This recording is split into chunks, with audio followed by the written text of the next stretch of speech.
hadlaqaynaa ilaa maalintan inagu simay maalintan taariikhda ah ee maayarkii caasimaddu 8 sano ka bacdi uu xilkii ummadan waayay wareejinayo sidoo kalena soo dhaweynaysaan golo deegaan oo cusub iyo maayar cusub iyo maayar ku xigeen cusub waxaan maadaama waqtigu uu daahay madaxda qaranka barnaamijkan kaga hadlayno maanta oo ay bishu tahay 30 May waxa xilka la wareegay maayarka cusub ee magaalada Hargeysa Cabdikariin Axmed Mooge waad wada garanayseen halkankii iyo wax digdigtii iyo cadaadimihii wixii la soo dhaafay Cabdikariin saag xilka la wareegay Cabdikariin Axmed Mooge 25 jirka shaarka cadsita ee wasakhda siyaasaddu aanay ku tuurin ee ka gabaday hagardaamada qabiilka iyo isbahaysiga reernimada ku salaysan ee xisbiyada mucaaradka ka caafimaad qaba mixnada musuqmaasuqa iyo dhagaraha ay geystaan had iyo jeer ale Cabdikariin Axmed Mooge maanta marka uu xilka la wareegay waxa uu sii galayaa guri ay ku nool yihiin ama ba lagu rabeeyay yaxaasiya fara badan guri gelid diiso ay fududahay laakiin ka soo bixidiisu ay adag tahay adigoo sita shaar cad oo bilaa wasakha haddii ay dhacdo garaafooyin ama ba jeexdimo waa lagu arki doonaa shaarkiisa Cabdikariin iyo tiimkiisa waxa horyaala jideer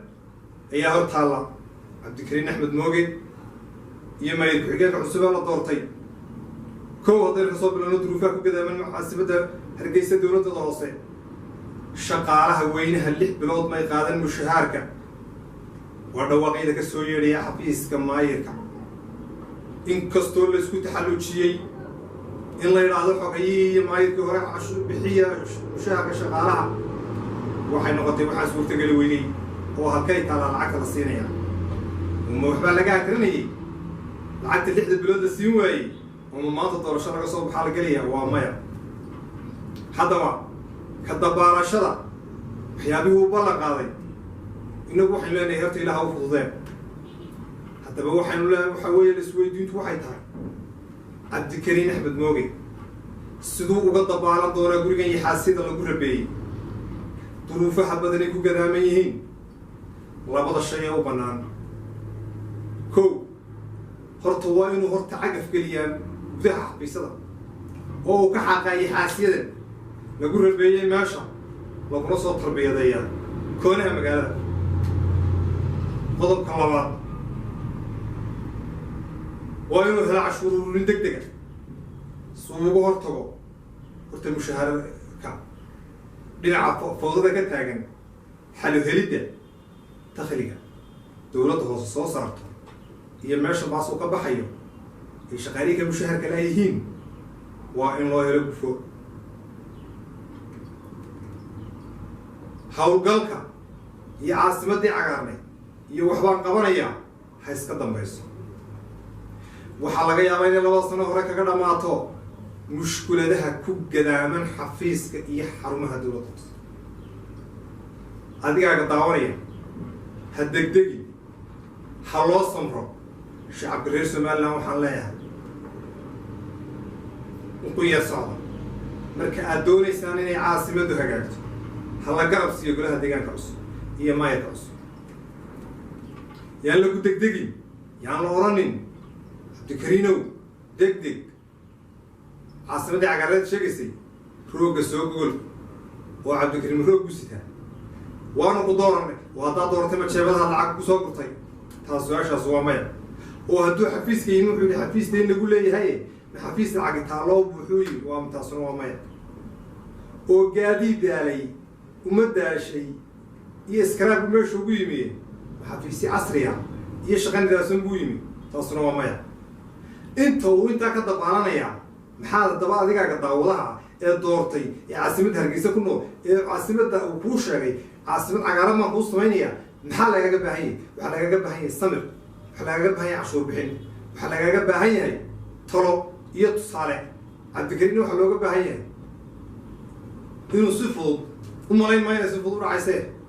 inuu isku dayo sida ugu fudud inuu uga dabaasho mushkiladaha aynu innaga dooranayba arkayno ayna soo daashaday. xafiisku dowladda hoose 5 sano dambeeyay wuxuu ahaa mid dadku ka subxaanaysa ma la isku habaaro ilaahay caasimadda ilaahay xafiiska dowladda hoose wax kaa geliy ilaahay xafiiska dowladda hoose habaaro la isku habaaray ka mid ahay. haddaba hagardaamada iyo habaarada intaa leh meeshii la isku habaari jiray waa barmuudee iyo xaaskan iyana ka shaarka cadde loo kala tegey bal ciyaartooda daawna lay ku dambayso. waxaanu shacabka reer Somaliland nahay dal diyaarinahay. shacabka reer Somaliland waxaa laga doonaya inay diyaar u noqdaan. shacabka reer Somaliland ee Hargeysa ku nool ee caasimadda ku nool ee doortay Cabdikariin Axmed Nuur waxaa laga doonaya sabir, waxaa laga doonaya garab istaag, waxaa laga doonaya cashuur bixin, waxaa laga doonaya dhaganuglaan si looga guulaysto boolahan iyo hagardaamooyinkan ay adag tahay sidii loogu heli lahaa birish laga gudbo. waxaan aad iyo aad idin salaamaya warbaakun Mustafa Balaasa oo idin leh maanta barnaamijka ayaan ku taabanay muddada uu xilka la wareegaya Cabdikariin Axmed Nuur oo maanta ku beero oo hay 30 Juun